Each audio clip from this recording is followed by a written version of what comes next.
แล้วทุกคนนี่น่ากินน่าทานจังเลยคั่วหมี่ใส่หมูเนาะสบายดีทุกคนอยู่กับช่องเบาแดงอีกแล้วเนาะมื้อนี้เฮาสิพาทุกคนมาคั่วหมี่เหลืองกินเนาะหรือว่าผัดหมี่เหลืองเนาะนี่เครื่องปรุงเฮาก็จะมีประมาณนี้เนาะกระเทียมมีหมักเล่นผักบัวใหญ่เนาะแล้วก็แครอทก่อนอื่นนะก็มาต้มหมี่ก่อนเนาะหมี่เหลืองสำเร็จรูปหมี่ FF เนาะเอาได้มาจากไปฝั่งไทยหมดแหละมือวันถิดก่อนนะเนาะเอาได้หมี่มาทุกคนตอนนี้เราก็มาต้มหลังจากต้มซุปแล้วก็เอาขึ้นถาดก่อนเนาะให้มันเย็นก่อนทุกคนหลังจากนั้นเราก็จะมาคั่วเครื่องเทศคั่วหมูก่อนเนาะทุกคนให้ไฟหอมหน่อยหนึ่งเนาะแล้วเราก็เริ่มเอากระเทียมลงไปคั่วให้มันหอมๆหน่อยหนึ่งก่อน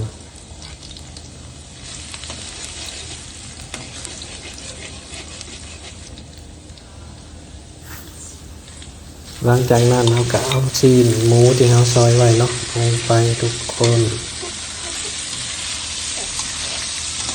โอ้หอมดิ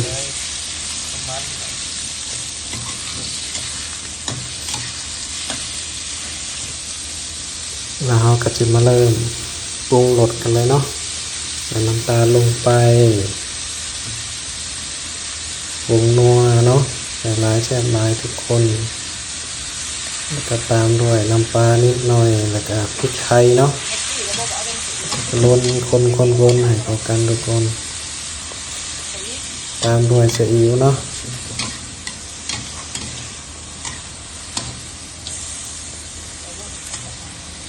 ซีอิ๊วอะไรนี่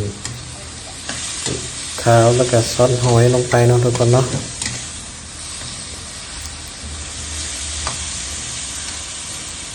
โอ้หอมเตะดังน้ำลายไหลเลยทุกคน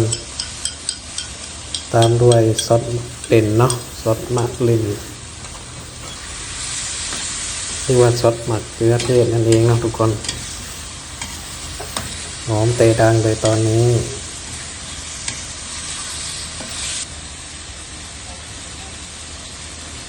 หลังจากนั้นก็ใส่แครอทลงไปเนาะ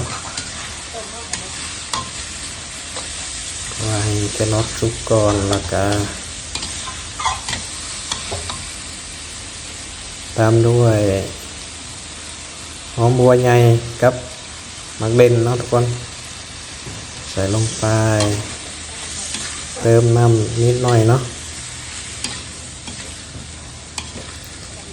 คนให้เข้ากันเติมน้ำเปล่าลงไปอีกหน่อยหนึ่งนี่หลังจากหอมบัวกับแครอทสุกแล้วก็เราก็จะมาเอาผักกวางตุ้งนะคนใดกวางตุ้งเนาะการลุมมันนี่เขาสิลวกก่อนแล้วจังเอามาลงเนาะมันจังสุกไว้นะทุกคน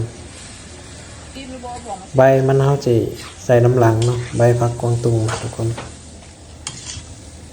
นี่หน้าตาน่ากินบอ